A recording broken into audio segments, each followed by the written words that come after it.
जल मीठा है सीते। और आपकी आंखों में ये जो जल है वो संसार से अपना मन छुपा सकते हैं, पर अपनी सीता से नहीं यार। पिताश्री का स्मरण हो रहा है ना, पक्षीराज जटायु को गले लगाकर आपको पिताश्री के ना होने का दुख बीत गया ना। कभी कभी तो लगता है कि तुम ही मेरा मन हो सीते।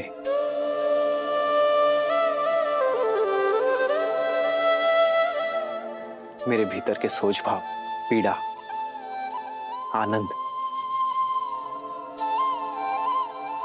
हर आभास तुम हर बार कैसे पढ़ लेती हो सीते। आप ही ने तो कहा कि आपका मन हूं मैं। सीता श्वास भले ही इस शरीर से लेती हो, पर उसके हृदय में केवल राम बसे यार।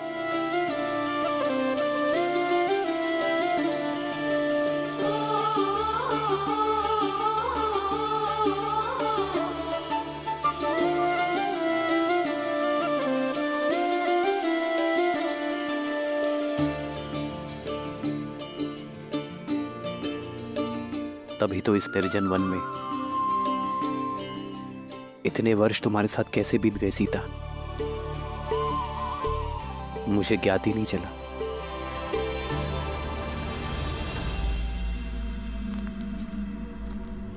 कहाँ हो?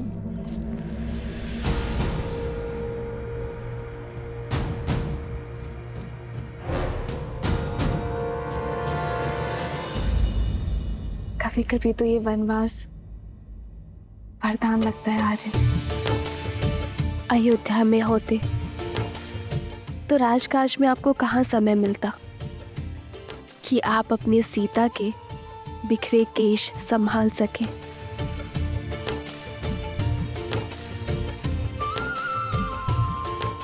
लाइए, अब मैं आपके केश संभाल देती हूँ।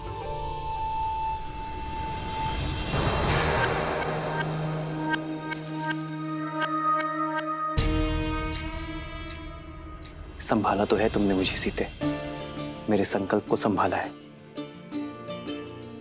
इस धर्म यात्रा की रथ हो तुम।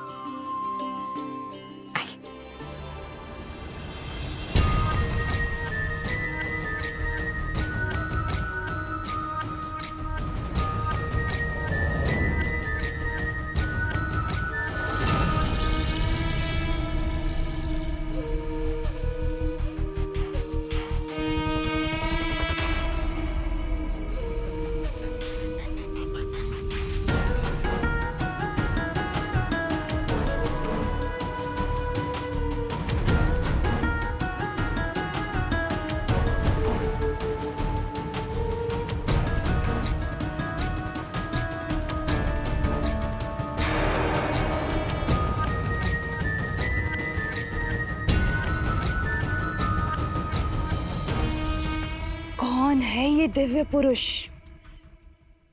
जिसने शूर्पणखा का मन मोह लिया? इतना सुंदर मन भावन पुरुष अवश्य यही राम है, और ये सीता। जिस आशा से भैया ने मुझे दंडक में भेजा था, आज वो पूरी होती दिखाई दे रही है। मैं खोजूंगी सीता को। सीता पर केवल मेरे भाई लंकेश का अधिकार होगा। भैया को दिया वचन निभाने की घड़ी आ गई है। राम से सीता को सदा सर्वदा के लिए दूर कर दूंगी मैं। संध्या का समय, मैं भोजन बना लेती हूँ।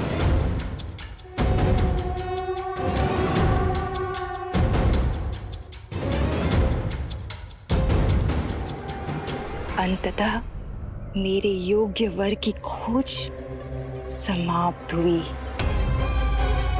एक ही तीर से 2 लक्ष्य साधूंगी मैं। भैया रावण को सीता मिलेगी और मुझे मुझे ये मन भावन राम।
इस घने वन में आप कदाचित भटक गई हैं देवी। भटक तो मैं अब तक रही थी, किंतु अब मुझे मेरा लक्ष्य प्राप्त हो गया है। तुम्हारे शौर्य की न जाने कितनी कथाएं सुनी है मैंने राम, किंतु सोचा कि कथाएं हैं, परंतु आज तुम्हें साक्षात देखकर तुम्हारी दिव्यता का आभास हुआ है। तुम्हारा ये यौवन, तुम्हारे मुख पर ये सूर्य सा तेज और तुम्हारी ये बलिष्ठ भुजाएं और ये निश्चल हंसी किसी का भी मन मोह सकती है राम। बिना मोल तुमने मुझे खरीद लिया है राम। अपना परिचय दे देवी और यहाँ आने का प्रयोजन बताएं। प्रयोजन भी तुम हो और प्रारब्ध भी तुम, मन की इच्छा भी तुम हो और तन की कामना भी तुम। मैंने अपना नहीं, आपका परिचय पूछा है देवी। क्या ये पर्याप्त नहीं कि मैं एक सर्वांग सुंदर स्त्री हूं और तुम एक सर्वश्रेष्ठ पुरुष। हमारा प्रेम और संबंध हमारा परिचय बन जाएगा और मेरे यहाँ आने का प्रयोजन तुम मेरी आंखों में देख पाओगे। ओह, मुझे वो पुरुष बहुत भाते हैं जिन्हें पाना थोड़ा कठिन होता है। मन कठोर न करो राम। मैंने सुना है कि बल के साथ साथ तुम बुद्धि के भी धनी हो, तो अब तक तो ये समझ ही गए होगे ना कि मैं तुम पे कितना मोहित हो चुकी हूं। तुम्हें पाना चाहती हूँ, तुम्हारी होना चाहती हूँ।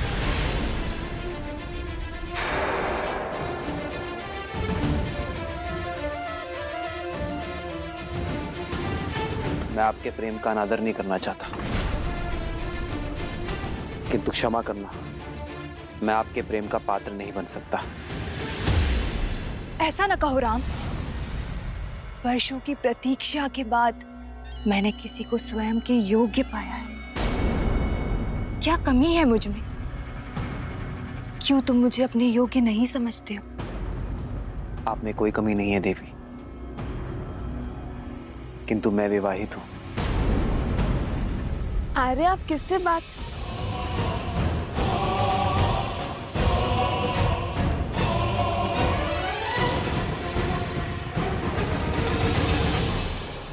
आओ सीता, इनसे मिलिए देवी। यह है मेरी धर्म पत्नी जनक नंदिनी सीता। मुझे तुम्हारी धर्म पत्नी से कोई समस्या नहीं है राम, क्योंकि राजाओं और राजकुमारों का धर्म उन्हें कई पत्नियां रखने की अनुमति देता है। मैं कोई राजा नहीं हूं देवी, एक साधारण सा वनवासी हूं।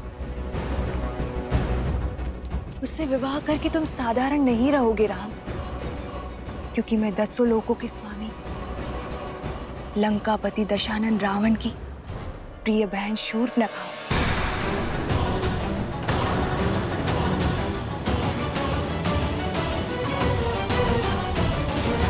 दंडकारण्य के राजा खर और दूषण भी मेरे भाई हैं। मुझसे विवाह करके तुम दंडक के राजा बन जाओगे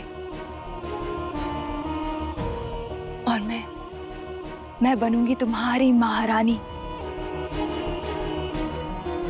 और यदि तुम चाहो तो तुम्हारी इस सीता को मैं अपनी दासी का पद सौंप दूंगी।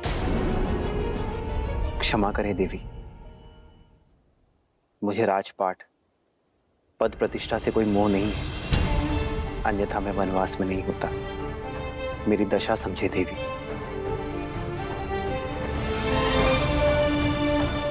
मैं एक पत्नी धर्म का प्रण ले चुका हूं। मेरी धर्म और मर्यादा का सम्मान करें।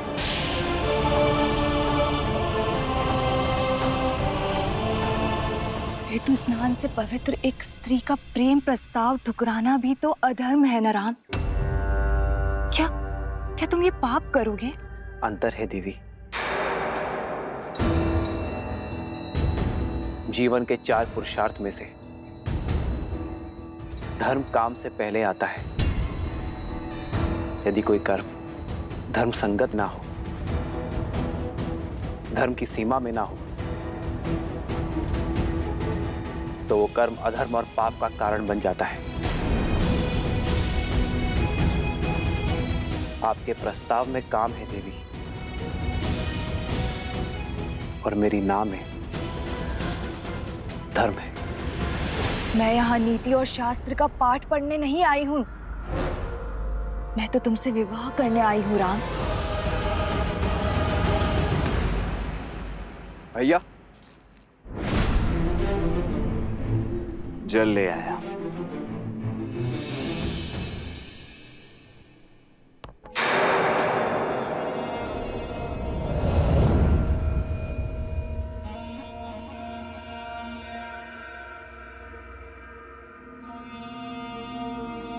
ये युवक कौन है? ये मेरा अनुज लक्ष्मण है। देखने में तो ये भी मनमोहक, और साथ में कोई भी स्त्री नहीं। इसे विवाह प्रस्ताव दे सकती हूँ ना? आप एक स्वतंत्र नारी हैं देवी, और लक्ष्मण एक स्वतंत्र पुरुष। प्रस्ताव देना आपकी इच्छा है, और उसे स्वीकार करना ना करना लक्ष्मण की।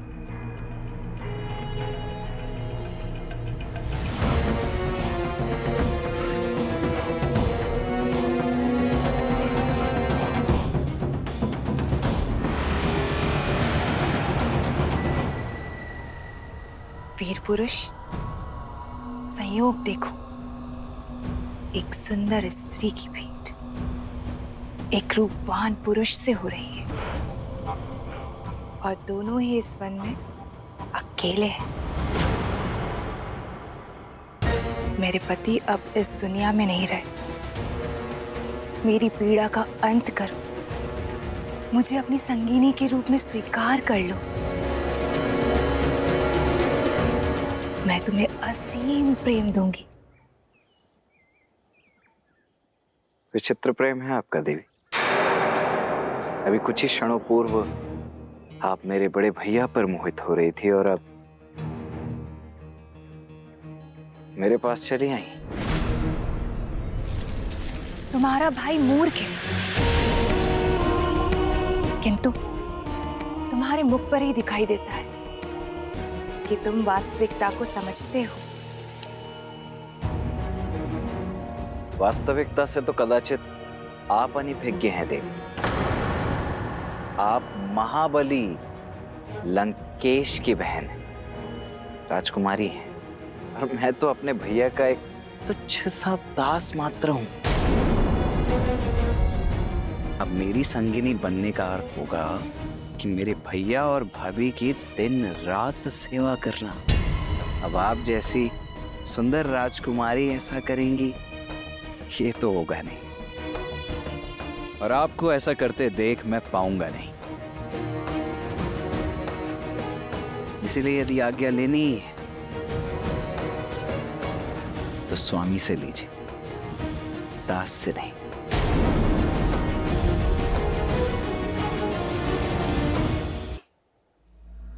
दोनों भाई खेल खेल रहे हो ना मेरी भावनाओं के साथ। क्यों राम, क्यों? भावनाएं आपकी अनुचित है देवी, और प्रस्ताव अनैतिक है। जब आपके पति संसार में थे, तब कोई पर पुरुष आकर आपको आपके इच्छा के विरुद्ध विवाह के लिए विवश करता, तो क्या आपकी दृष्टि में वो धर्म होता देवी? यही स्थिति मुझ पर लागू होती है।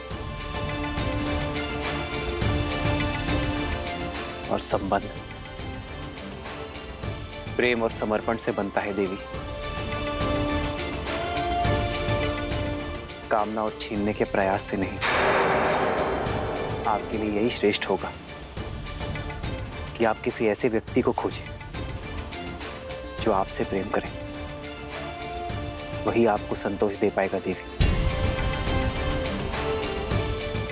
मैं अपनी सीता से अत्यंत प्रसन्न।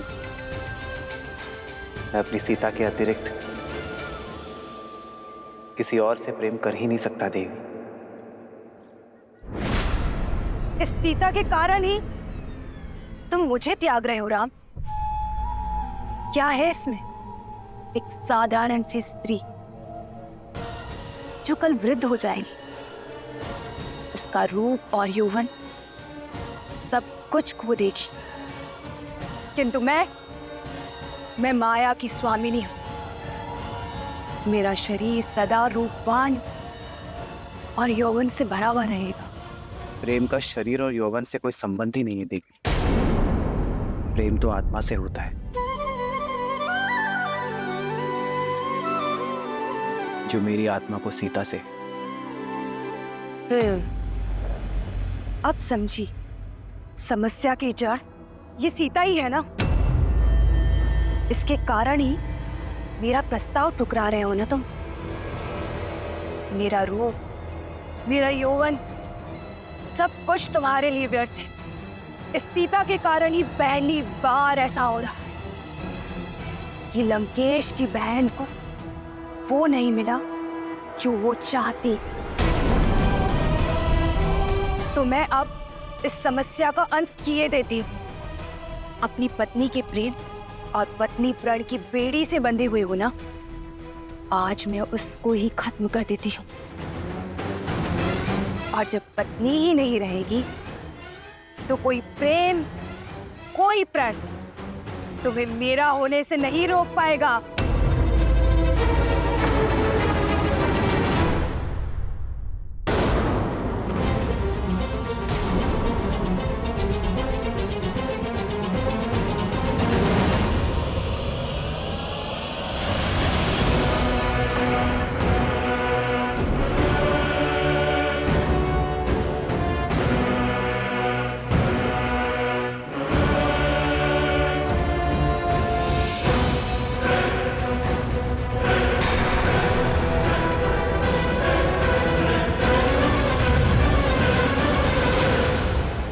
दुष्ट राक्षस है सीते। नहीं भैया लक्ष्मण, स्त्रीवध का महापाप मत लीजिए।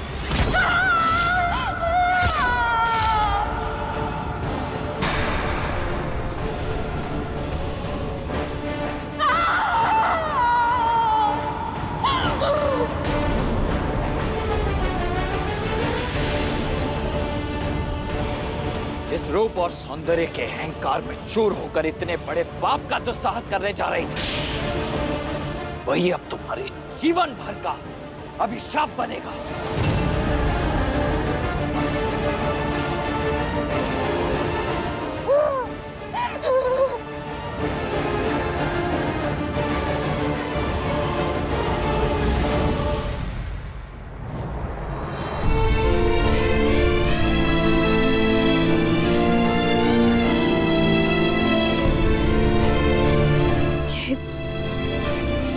ये उचित नहीं हुआ है। एक स्त्री के सम्मान पर प्रहार हुआ है। इसका मूल्य हमें चुकाना ही होगा।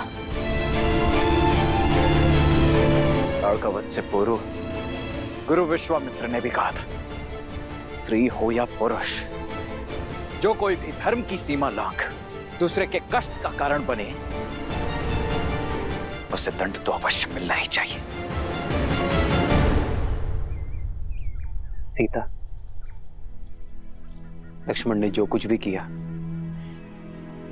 तुम्हारे प्राण बचाने के लिए किया। शूर्पणखा को उसके कर्मों का फल मिला। जब मनुष्य अपने रूप और शक्ति के कारण अनुचित कार्य करता है, अधर्म करता है या औरों को अधर्म करने को प्रेरित करता है, तो उसे उसका दंड अवश्य मिलता है। सीता,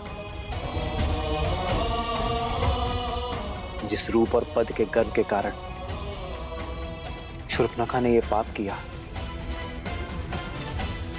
उसका छिन जाना ही उसका फल है। सीता, परंतु उस पर जब प्रहार हुआ, हमारा कर्म था रे। अपने कर्मों से तो हम विमुख हो ही नहीं सकते सीते। उसका फल तो अवश्य मिलेगा, किंतु उसका सामना हम एक साथ करेंगे।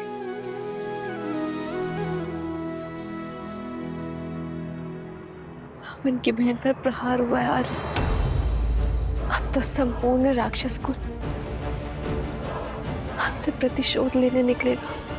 जिस प्रकार जीवन की हर परिस्थिति का हमने साथ मिलकर सामना किया है, इसका भी करेंगे सीता।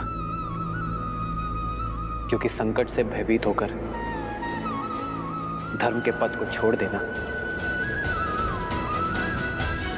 रघुकुल की रीति नहीं है सीता।